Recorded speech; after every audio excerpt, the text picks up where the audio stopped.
Streaming live from the Paul and Catherine Ranke Memorial Studio. This is TV Free Baltimore. Support for TV Free Baltimore comes from viewers like you. Become a TV Free Baltimore member by visiting patreon.com/TV Free Baltimore. You're watching Maryland Politics here on TV Free Baltimore. Hello and welcome to Maryland Politics. I'm your host, Beth Lawson. This evening we have Mavourene Robinson, who is running for Maryland State Senate District 12. She is a mother, an author, and an advocate for common sense government. Mavourene, welcome to our show. Thank you, Beth. Can you please tell us a little bit more about yourself and what prompted you to run? Absolutely. Well, as you said, I'm a mother. I'm a homeschool mother, actually. We've been homeschooling for the better part of 6 years. I'm an advocate for common sense government and have been for our state and our nation for the better part of 10 years. And I'm running, Beth, because I saw the advance of policies that are weakening our state and our family rather than strengthening them. And this is a critical time for us. We are at a tipping point in our nation whereby people who are willing and can dispel the lies of the Progressive Democrat Party must stand up and begin to push back. Thank you. Can you elaborate a little bit further on your writings? That sounds fascinating. Absolutely. Well, I'm writing a manuscript now, and it's interesting because I never thought I'd write a manuscript. I'm writing what is simply my story, and I believe it's a story that will provide hope for every young lady who has made poor choices in her life and the opportunity to be redeemed from those choices. I also think that it's relevant for the time that we're in America, where there's this idea that you have to owe everything to everyone else and you have to ask people for permission to do well or hold them accountable when you don't do well. My story upends that entire critical race theory narrative. Thank you for that. You mentioned crime and redemption. Statistics from the FBI show that 1 in 255 people in Maryland have the probability of being a victim of a crime. Can you please elaborate on that and how you can address that issue that Marylanders are having with? So I like to first start with the truth, because oftentimes we hear lies so much that we begin to think that the lies are in fact accurate. So let me say this slowly because I don't want to get the number incorrect. But when you look at the real risk to black men, for example, less than 0.5% of every murdered black man has been murdered by a law enforcement officer. Now, that's not to say that any murder is okay, but that again is to push back on the rhetoric that somehow law enforcement is bad and therefore should be victimized themselves and villainized, defunded, so that we reach these numbers. 1 in 255. If elected, I first want you all to understand that I will be one who understands what it means to look at the data, look at the policies, and consider how the policies are impacting the outcomes in the family, in the homes, in the community, because that's the most important. If we stay solely at the policy level and we don't begin to consider how it's impacting families, we'll continue to see this push to defund police officers, to delegitimize having law enforcement, whether state, local, or federal, and we'll continue to see these numbers, the ratios increase. In April, the Maryland Department of Education released the new curriculums that will increase in intensity from kindergarten all the way through high school, going over sexuality and gender ideology. Maryland's gender ideology curriculum becomes more and more intense. What can you do as a legislator to protect parental rights?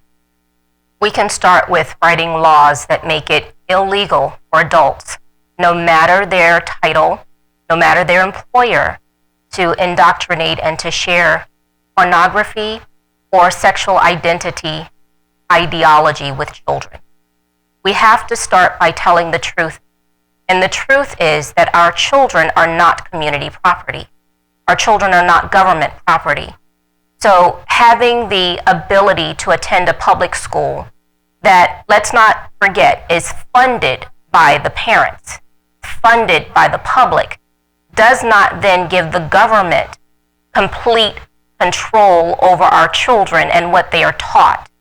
So Beth, we have to begin to say what it is. When I grew up, if you were around an adult who began to show you pornography and talk to you as a little child about things having to do with physical intimacy or your private parts, we would call that what it is. It is child grooming, it is pedophilia, and it should be stopped. It must be called what it is, and we have to elect people who are willing to stand and say that. I agree. It's very disturbing. And how do you think the schools can become more transparent in their curriculum? It begins at the policy level. But having, again, worked for many years, and I say worked because it was full-time, but it was volunteer. There was no pay involved. But having worked for several years, wanting to work alongside the Howard County Public School System and their policy committees and policy writers, I recognized years ago that they've already made the plan. And so where we're dealing with things today, several issues having to do with this curriculum were foundationally put in place as far back as 2010. And they're only becoming public today because they have become so emboldened that they're essentially saying to parents, you have no choice. Just recently, if we look at what's happening at the federal level, our President Biden has said that children who are on free and reduced meals, of which I was one for a time in my childhood, must also receive transgender education ideology teaching in order to receive their free and reduced meals. So think about the wickedness of that. If I am elected, again, we have elected people in Maryland, and I will say many of them are good people, nice people, not all.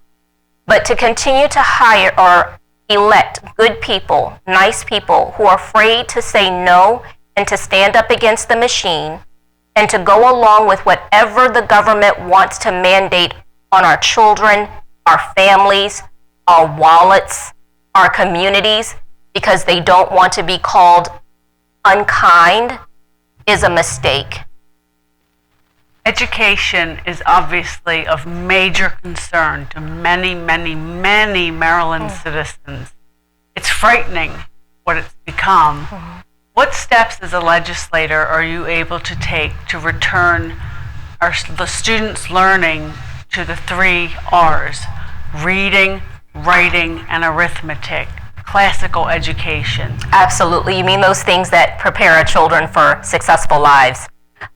Well, we've spent, as I said, 5 years with my son, returning him to classical learning, those things that are foundational to him becoming a young man who will contribute in a good way to society.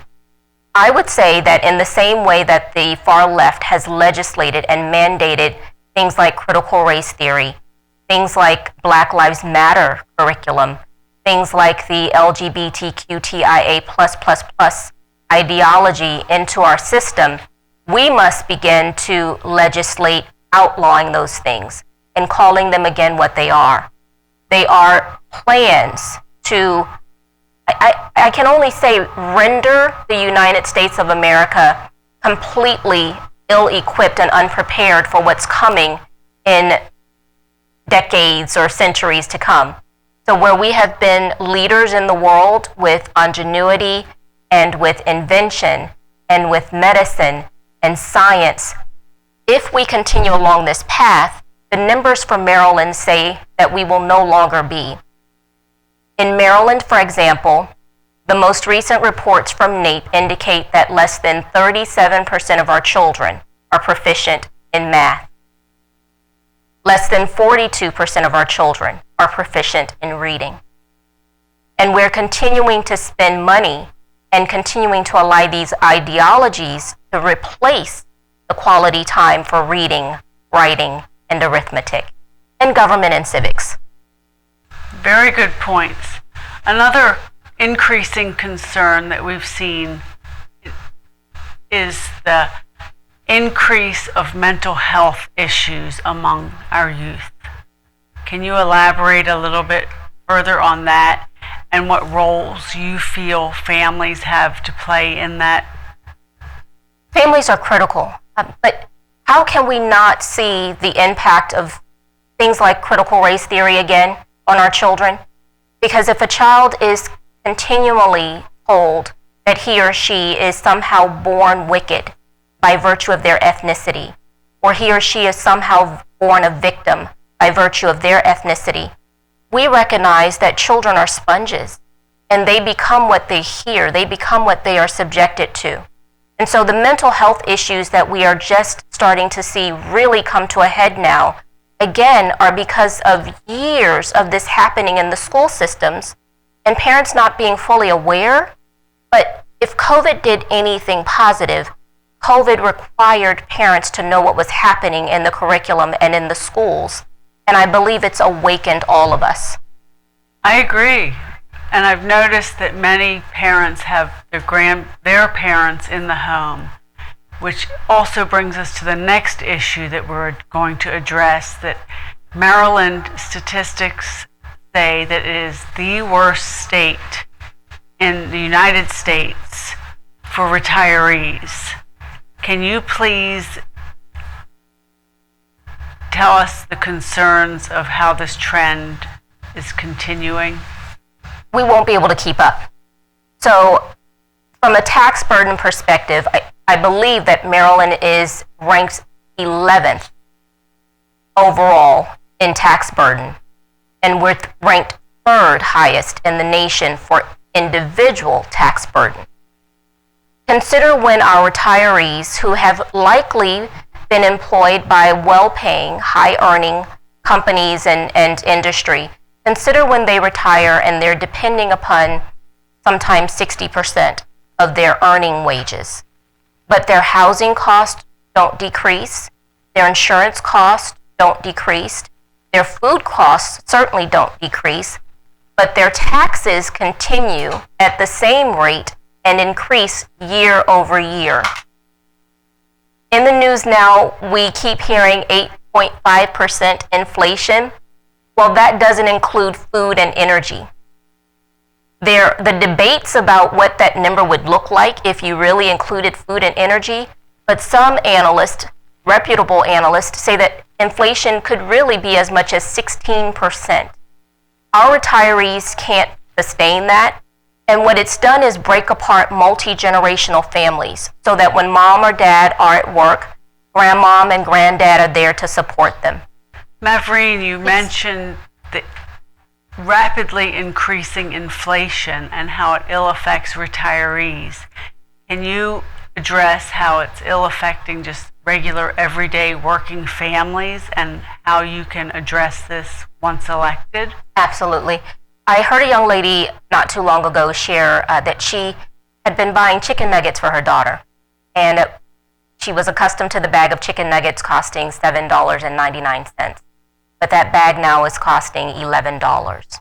Now, this young woman and her family don't necessarily have a problem paying the $11, but they recognize that most will. If I'm elected, what we have to start to peel back are the onions that have required taxes and the cost of living to increase to take care of individuals who have decided that they are entitled to living excellent lifestyles without working. Again, no one wants to have those tough discussions because the minute you say it, you are called one who does not care about the least of these. I am running because I upend that story. My story is a story of my family having been the first African Americans to buy a nice house and piece of land in a white community. Not too many years later, because of some violence in the family, we were homeless And so we went from being the black family that integrated a nice area to being the family who were homeless and on welfare. You make it through by working hard, not by stopping and saying, woe is me, I'm a victim, and my community is required now to take care of me in perpetuity. If I am elected, I will upend what Adrian Jones, the Speaker of the House, has said is the black agenda. Because I say to you all, the agenda that is put forth now, whereby families are removed from having a father in the house so that they may continue to get poverty-level payments from hard-working Maryland families who themselves cannot live in neighborhoods that Section A and those organizations are now paying for, can have real opportunity to move forward. And those families that have been, eating the lie that the best they can do is welfare and entitlement and a cycle of poverty, can have opportunities really to be lifted out if they will just take the opportunity themselves to be lifted out. Wow, thank you so much. That's very enlightening. After your wonderful interview, I don't even think it's necessary to ask why people should vote for you. It should be evident, but could you please just elaborate, just give a few more sentences why people should vote for you and how our audience can get in touch with you? Absolutely. You should vote for me because I'm certainly not politics as usual, guys. I'm a mom now who many would say is unemployed, but I am very well employed, taking care of and raising my son and advocating on behalf of my community. And my community is the entire community of Maryland. My community is not myopically the community that matches my ethnicity, because again, our ethnicity is based on a recessive gene. It's not the predominant of who we are. We are Americans. We are those who appreciate this nation. We are those who appreciate the opportunities in this nation. And in 2022, we are at a critical time where if we don't elect people and make choices that will allow us to push back the radical socialist progressive ideology, no matter how it's wrapped, right? It can be wrapped in being kind. It can be wrapped in being tolerant. It can be wrapped in being inclusive. But the bottom line is we have watched it for decades now erode the strength of our community and our nation. Vote for me because I've lived almost every spectrum that the rhetoric pits against one another.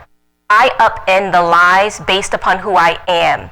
I am a living embodiment of what it means to appreciate America and to work hard for you.